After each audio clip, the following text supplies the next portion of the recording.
नमस्कार विद्यार्थी मित्रों, गुड मॉर्निंग। केम छो? मजामा? ધોરણ 12 સાયન્સ ભૌતિક વિજ્ઞાન પ્રકરણ નંબર 13 ન્યુક્લિયસનો આજે 22મો લેક્ચર એટલે કે આ ચેપ્ટરનો આપણો છેલ્લો લેક્ચર, જેની અંદર આપણે સ્વાધ્યાયના છેલ્લા 2 દાખલાઓ અને થોડા એવા એમસીક્યુની ચર્ચા કરવાના છીએ। તો ચાલો વિદ્યાર્થી મિત્રો, આજે આપણે એમસીક્યુ અને સ્વાધ્યાયના 2 દાખલાઓ જોવાના છે। તો ચાલો, જે લાસ્ટ 2 સ્વાધ્યાયના દાખલાઓ છે એની પહેલા ચર્ચા કરી લઈ, પછી થોડા એવા એમસીક્યુ આપણે જોશું। ચાલો, કાલે આપણે સ્વાધ્યાયના 19મા દાખલા સુધી ચર્ચા કરેલી છે। હવે લાસ્ટ 2 દાખલા આપણે જોવાના છે અને 22મા દાખલાથી છે એ 30% કોર્સમાંથી નીકળી ગયા છે, એટલે આપણે એની ચર્ચા કરવાના નથી। ચાલો, એની જગ્યાએ આપણે શું કરશું તો કે એમસીક્યુ જોઈએ તો વધારે સારું રહેશે। ચાલો, સ્વાધ્યાયનો 20મો દાખલો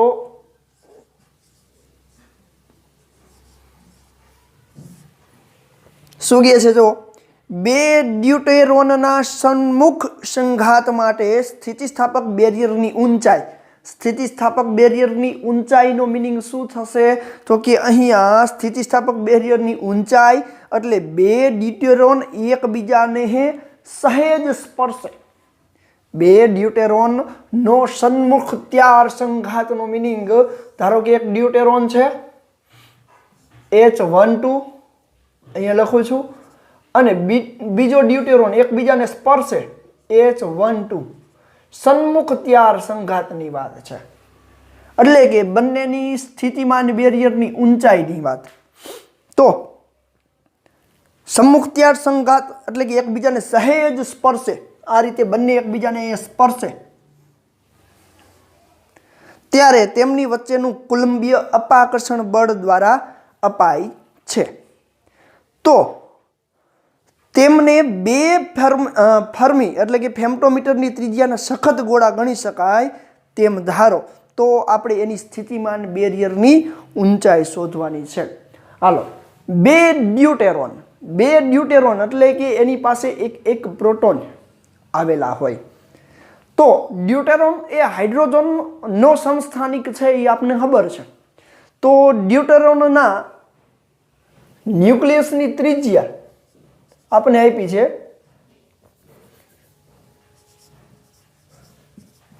ડ્યુટેરોનના ન્યુક્લિયસની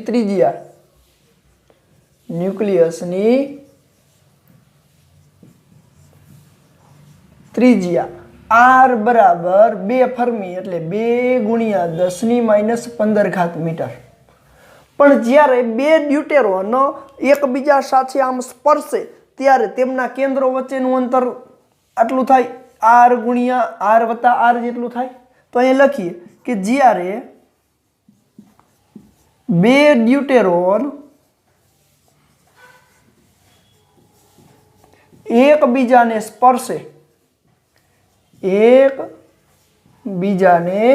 સ્પર્શે ત્યારે તેમના કેન્દ્રો વચ્ચેનું અંતર,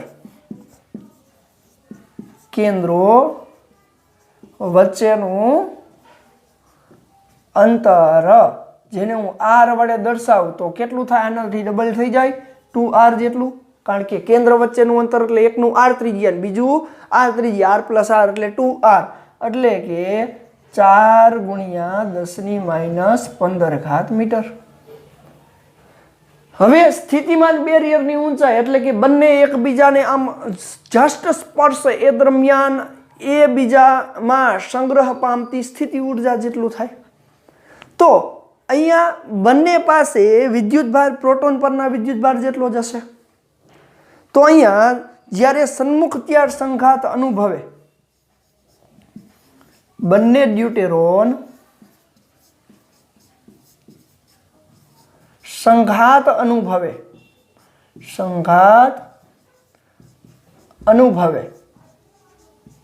ત્યારે તેમની સ્થિતિ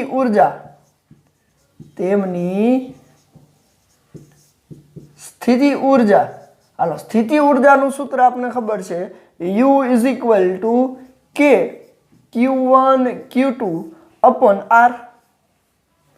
પણ આ જે સ્થિતિ ઉર્જામાં Q1 Q2 છે એ બંને ડ્યુટેરોનના જ વિદ્યુત ભાર છે એટલે હું આમ લખી શકું કે Q² અપોન R, જ્યાં Q બરાબર ડ્યુટેરોન પરનો વિદ્યુત ભાર એટલે કે પ્રોટોનનો વિદ્યુત ભાર 1.67 ગુણ્યા 10 - 19 ઘાત 1.67 ગુણ્યા 10 - 19 ઘાત કુલમ.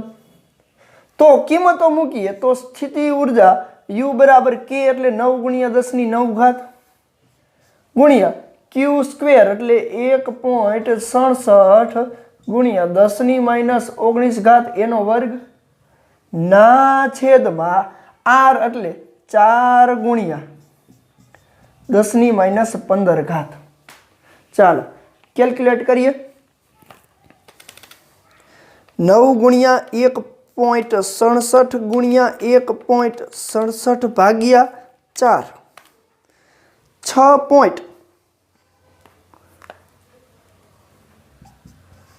6.275 ગુણ્યા 19 દુ 38 અને પ્લસ એટલે કે 38 માઇનસ છે એમાંથી -9 જાય અને 15 ઉપર જશે પણ ઈ પ્લસ થઈ જશે એટલે માઇનસ એટલે કે પ્લસ 10 - 14 ઘાત વધશે. આ આપણને મળે છે જૂલમાં. એને હું ઇલેક્ટ્રોન વોલ્ટમાં કન્વર્ટ કરવા છે તો U ઇઝ ઇક્વલ ટુ 6.275 ગુણ્યા 10 - 14 ઘાત ભાગ્યા 1.6 ગુણ્યા 10 - 19 ઘાત ઇલેક્ટ્રોન વોલ્ટ. તો 6.275 ને 1.6 વડે ભાગું તો મળે છે 3.92 ગુણ્યા 19 ઘાત ઉપર જાય 19 ઘાત 1 જ મિનિટ 15 ને 9 એટલે અહીંયા -14 ઘાત આવશે હો. હાલો 19 ઘાત ઉપર જાય એટલે શું થશે પ્લસ થઈ જાય 19 માંથી 14 ઘાત જાય એટલે 10 - 5 ઘાત. હાલો 3 ઘાત કરવી છે તો આમ કરી આ ઇલેક્ટ્રોન વોલ્ટમાં મળે 3 ઘાત કન્વર્ટ કરું તો આ બંને નામ જવા દો તો 392 કિલો ઇલેક્ટ્રોન વોલ્ટ. હવે આ જે મળે છે ને આ જે આપણને મૂલ્ય મળે છે ને બંને ડ્યુટેરોનનું મળે છે તો એક ડ્યુટેરોનનું સ્થિતિમાન બેરિયર કેટલું થાય ભાગ્યા 2 જેટલું. તો આથી અહીંયા લખું છું આથી ડ્યુટેરોનની સ્થિતિમાન બેરિયરની ઊંચાઈ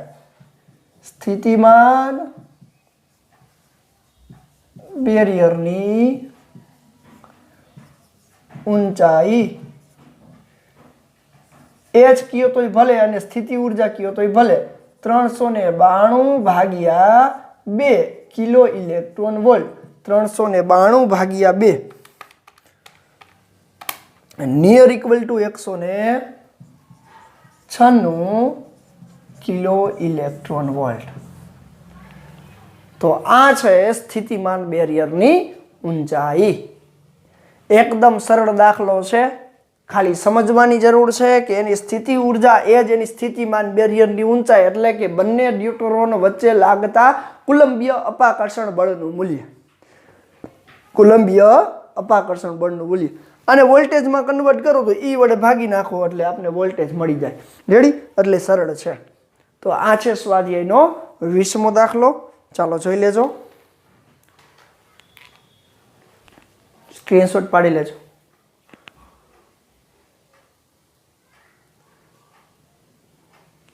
ચાલો 21મો દાખલો.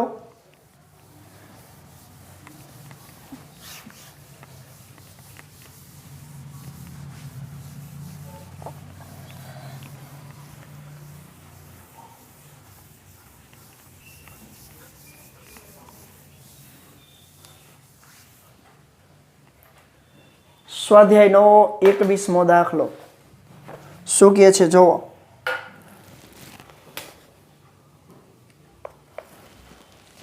R is equal to R0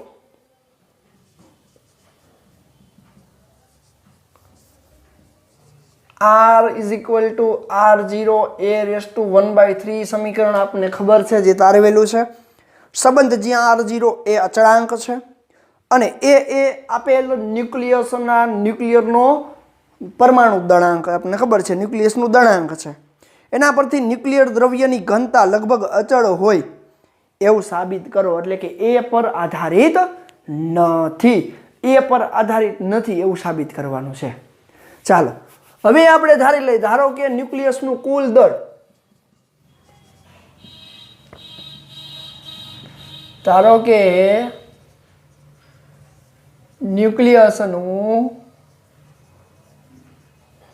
કુલ દળ m જેટલું છે તો ઈ દળ એના પરમાણુ દળાંક ના ઘટક કણોના દળના ગુણાકાર જેટલું હોય માટે કુલ દળ m બરાબર સ્મોલ m ઇન્ટુ a જેટલું હોય સ્મોલ m શું દર્શાવે છે સ્મોલ m કેનું દળ દર્શાવે પ્રોટોનનું ઘટક કણના ન્યુક્લિયસનું દળ જે 1 યુનિટ જેટલું એટલે 1.67 × 10⁻27 જેટલું છે તો અહીંયા લખી નાખો કે જ્યાં સ્મોલ m બરાબર ઘટક કણ એટલે કે પ્રોટોનનું દળ ચાલો હવે ન્યુક્લિયસની ઘનતા સાથે પહેલા એના કદની વાત કરીએ તો હાલો ન્યુક્લિયસનું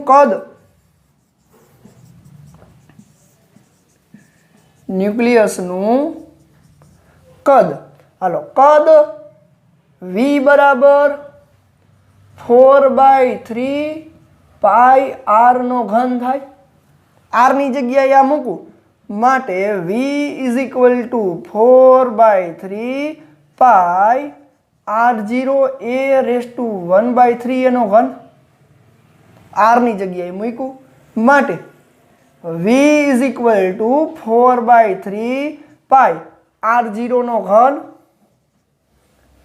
a ની 1/3 એનો ઘન એટલે a થાય હાલો જ્યાં r0 બરાબર 1.2 × 10⁻15 મીટર અથવા તો 1.2 ફર્મી છે જે આપણને ખબર છે તો આથી ન્યુક્લિયસની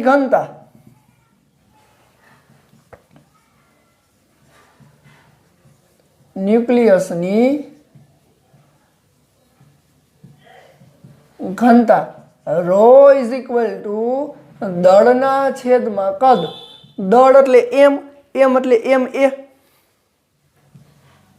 ના છેદમાં કદ એટલે 4/3 પાઈ r0 નો ઘન ઇન્ટુ a હાલો એ ઉડી જાય તો પરમાણુ દળાંક પર આધારિત નથી તો કેટલી ન્યુક્લિયસ ઘનતા મળશે તો કે રો ઇઝ ઇક્વલ ટુ 3 ઉપર જાય તો 3 × m છેદમાં 4 ગુણ્યા પાઈ ગુણ્યા r0 નો ઘન હાલો કિંમત મૂકીએ તો 3 ગુણ્યા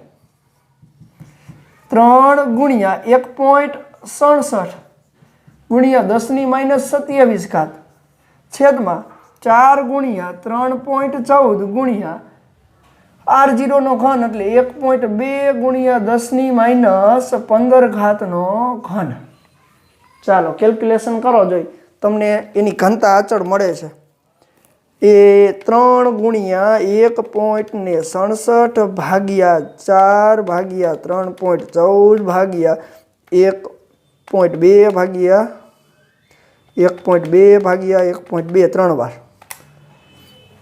તો ઘનતા રો ઇઝ ઇક્વલ ટુ 0.230 ગુણ્યા 15 તરી 45 ઉપર જાય એટલે +45 માંથી 27 જાય એટલે 10⁻18 તો રો ઇઝ ઇક્વલ ટુ 2.3 ગુણ્યા 10 પ્લસ થશે ને હા +17 કિલોગ્રામ પર મીટર ક્યુબ અને યાદ કરો થિયરીમાં આટલી જ મળી હતી 2.3 ગુણ્યા 10⁻17 કિલોગ્રામ પર મીટર ક્યુબ એટલે કે એ પરમાણુ દળાંક પર આધારિત નથી એટલે કે અચળ છે.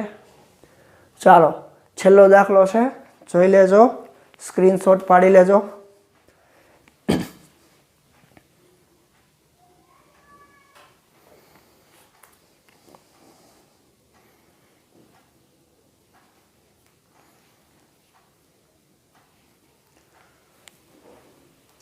ચાલો હવે આપણે થોડા MCQ ની ચર્ચા કરવી છે.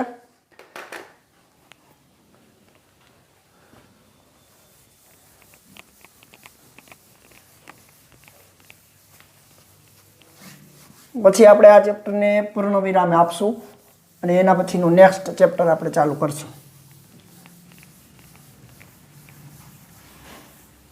હાલ MCQ મલ્ટિપલ ચોઇસ ક્વેશ્ચન્સ. ચાલ MCQ ની આપણે ચર્ચા કરવી છે. પહેલો જ MCQ છે, 2 પ્રોટોન અને 3 ન્યુટ્રોન, 2 પ્રોટોન અને 3 ન્યુટ્રોન ધરાવતું ન્યુક્લિયસ નીચેનામાંથી કયું છે? આપને ઓપ્શન આપ્યો છે એ લિથિયમ 5, ઓપ્શન છે બી હિલિયમ 2 5, ઓપ્શન છે સી બોરોન 5 10 અને ઓપ્શન છે ડી હિલિયમ 2 3. તો સીધો જ આપણને એવું થાય કે 2 પ્રોટોન અને 3 ન્યુટ્રોન ધરાવતું ન્યુક્લિયસ, તો સીધો જવાબ આપણે ડી ઉપર જાય, પણ ખરેખર ખોટું પડે. કારણ કે આ ઉપરની સંખ્યા એ પરમાણુ દળાંકની સંખ્યા છે. તો ચાલો પરમાણુ ક્રમાંકની સંખ્યા Z બરાબર 2 પ્રોટોન, ન્યુટ્રોનની સંખ્યા n બરાબર 3 હોય તો પરમાણુ દળાંક શું હોવો જોઈએ? પરમાણુ દળાંક શું હોવો જોઈએ? તો કે જોવો જોઈએ 3 + 2 5 થવું જોઈએ ને. એટલે કે આપને ખબર છે પરમાણુ દળાંક A બરાબર Z + n, અથવા તો આપણને ખબર છે કે પરમાણુ ક્રમાંક માટે ન્યુટ્રોનની સંખ્યા શું હોવી જોઈએ? n બરાબર A - Z. A એટલે અહીંયા 5 - 2 કરું ત્યારે 3 મળે. તો ન્યુટ્રોનની સંખ્યા 3 કેમાંથી મળશે? હાલો આમાંથી ન મળી શકે. 5 - 3 થાય તો 2 મળે, 5 - 2 થાય તો 3 મળે. તો આપણો જવાબ આ સાચો થાય. રેડી? ખાસ જોજો. આવા MCQ ની અંદર જ આપણે થાપ ખાઈ જાય ઉતાવળની અંદર. તો હિલિયમ 2 5 આપણો જવાબ થશે. હાલો આઇસોટોનમાં ખાલી જગ્યા રાશિ સમાન હોય છે. આઇસોટોનમાં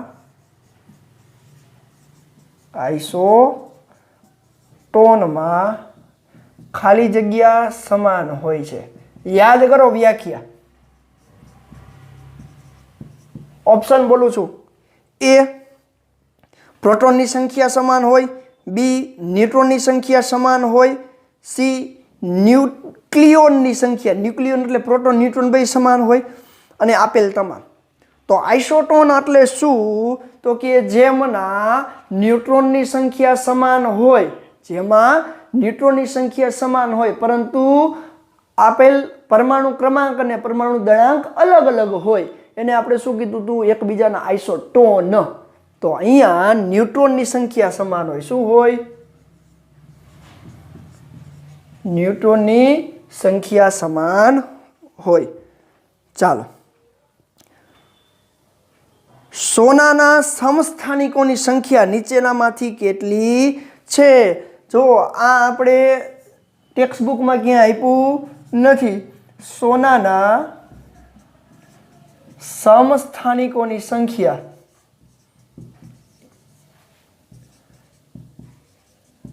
કેટલી હોય?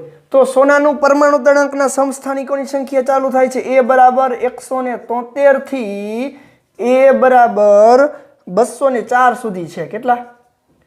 A બરાબર 173 થી 204 સુધી. એટલે કે પરમાણુ ક્રમાંક માટે સમસ્થાનિકોની સંખ્યા આશરે 32 જેટલી છે. કેટલી?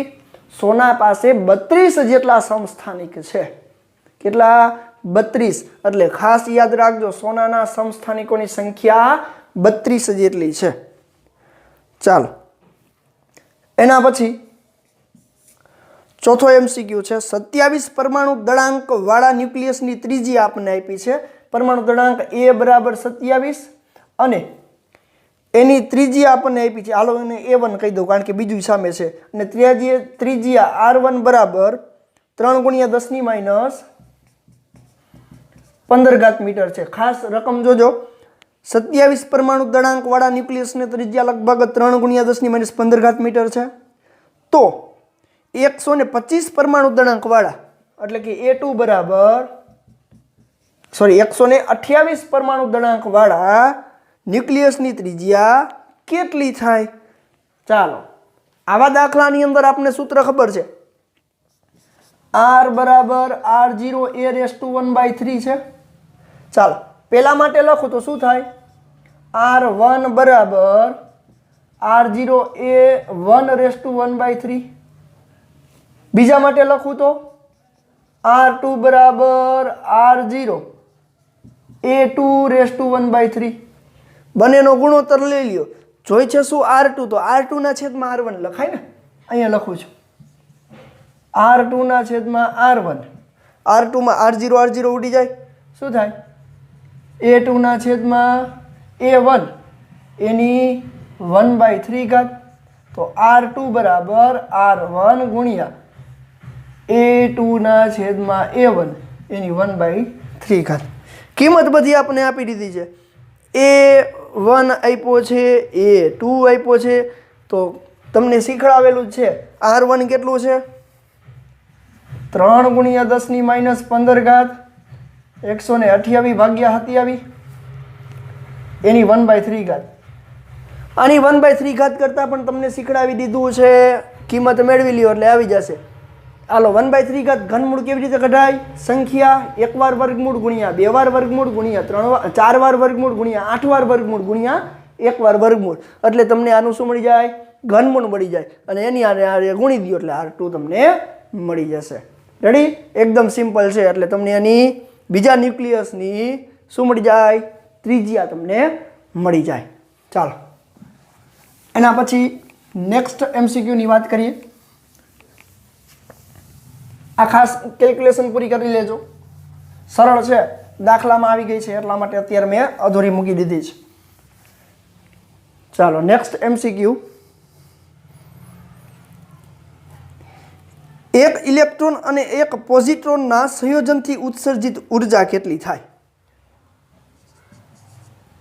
એક ઇલેક્ટ્રોન અને એક પોઝિટ્રોન ના સંયોજનથી ઉત્સર્જિત ઉર્જા બરાબર કેટલી? હાલો એક ઇલેક્ટ્રોન અને એક પોઝિટ્રોનના સંયોજનથી ઉત્સર્જિત ઉર્જા કેટલી થાય? હાલો તો એના માટેનું આપણે શું લખવું પડશે? પ્રક્રિયા લખવી પડે. હાલો એ પ્રક્રિયાની અંદર શું લખી શકાય? હાલો એક ઇલેક્ટ્રોન એટલે -1 0 પ્લસ એક પોઝિટ્રોન એટલે +1 0 એટલે કે E0 0 થાય. તો આ પ્રક્રિયાની અંદર બંનેને સંયોજિતથી ઉત્સર્જિત ઉર્જાની વાત કરીએ તો હું આમ લખવું પડે કે મારે માસ ઓફ ઇલેક્ટ્રોન વત્તા માસ ઓફ ઇલેક્ટ્રોન, બંને ઇલેક્ટ્રોન જ છે એટલે કે એનું દળ આપણે લખવું પડશે. એટલે કે આ જે પ્રક્રિયા આપણે લખી છે એ પ્રક્રિયાની અંદર ડેલ્ટા M બરાબર આપણે શું લખી શકીએ? +0 છે ને, is equal to delta M. તો દળ ક્ષતિ મળી જાય. માટે ડેલ્ટા M બરાબર 2 માસ of electron, 2 mass of electron એટલે કે ડેલ્ટા M બરાબર 2 ગુણ્યા, હાલો માસ ઓફ ઇલેક્ટ્રોન, ઇલેક્ટ્રોનનું દળ કેટલું છે? 9.1 × 10 - 31 જેટલું આપણે લઈ છે ને, 9.1 × 10 - 31.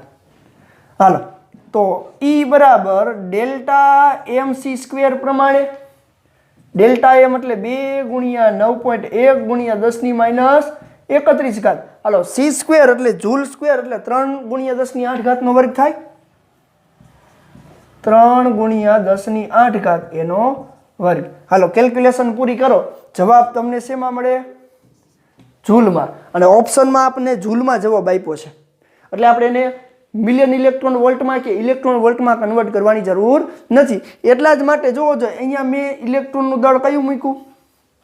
કિલોગ્રામમાં. નહીંતર હું કયું મૂકે 0.000548 યુનિટ વાળું મૂકે. પછી એને c² ની જગ્યાએ 931.5 વડે ગુણી નાખે તો મને સીધું મિલિયન ઇલેક્ટ્રોન વોલ્ટમાં જવાબ મળે. શેમાં મળે? મિલિયન ઇલેક્ટ્રોન વોલ્ટમાં. પણ આપને ઓપ્શનમાં જૂલમાં જવાબ આપ્યો તો મિલિયન ઇલેક્ટ્રોન વોલ્ટમાં વેળવીને જૂલમાં કન્વર્ટ કરવું એના કરતાં સીધો કિલોગ્રામ વાળો જ આન્સર મૂકો. હાલો આટલી ગણતરી કરી અહીંયા જે જવાબ મળશે એ જૂલમાં મળશે. હાલો આ પૂરું કરજો. હાલો એના પછી નેક્સ્ટ MCQ.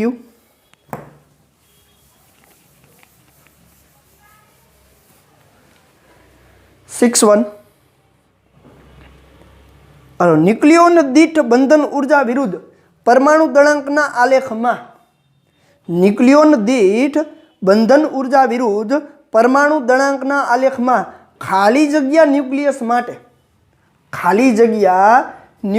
માટે ન્યુક્લિયોન દીઠ બંધન ઉર્જાનું મૂલ્ય નાનું હોય છે. તો આપને ઓલો ગ્રાફ સીધો મગજમાં આવવો જોઈએ. ન્યુક્લિયોન દીઠ બંધન ઉર્જા વિરુદ્ધ પરમાણુ દળાંકનો ગ્રાફ અહીંયાથી આમ જતા હતા, આમ જતા હતા, આમ જતા હતા અને પછી આમ. તો પ્રશ્ન આપણે શું પૂછ્યો?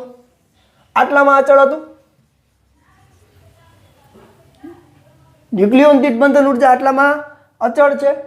તો અહીંયાથી અને અહીંયાથી તો ઓપ્શન જો આપને આપ્યા છે કે માત્ર A ઇઝ લેસ ધેન 30 માટે બંધન ઉર્જાનું મૂલ્ય નાનું છે, A ઇઝ ગ્રેટર ધેન 170 માટે, A ઇઝ 56 માટે અને A 30 કરતાં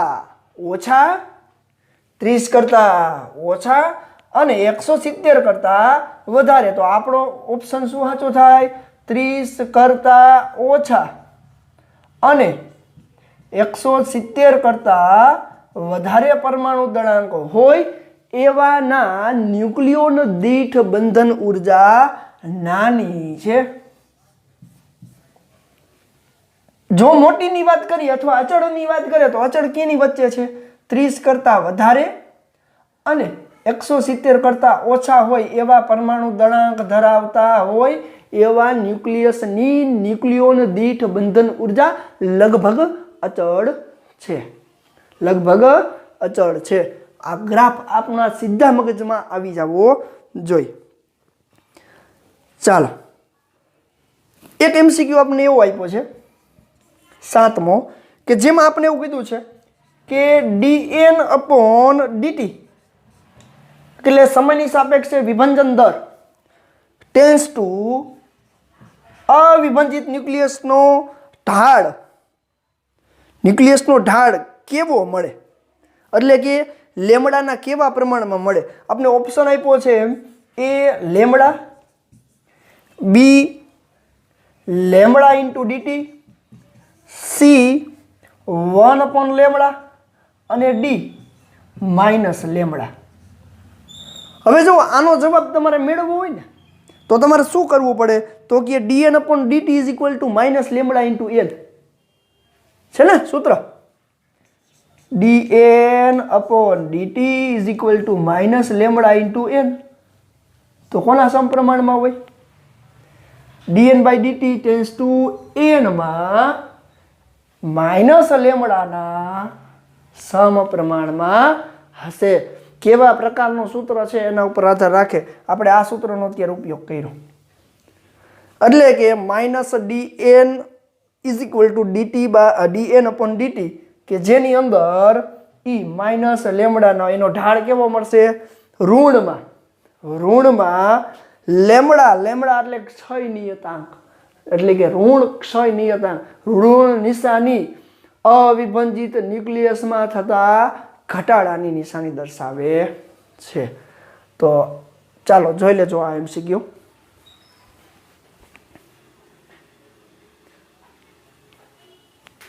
ચાલો બાકીના MCQની PDF છે એ હું તમને ગ્રુપની અંદર મોકલી દઈશ, જેની અંદરથી તમારે બાકીના બધા MCQ તમારે સોલ્વ કરવાના છે. તો ચાલો આટલા MCQ જોઈ લેજો. બીજા MCQ હું ગ્રુપમાં તમને મોકલી આપીશ. ચાલો જોઈ લેજો.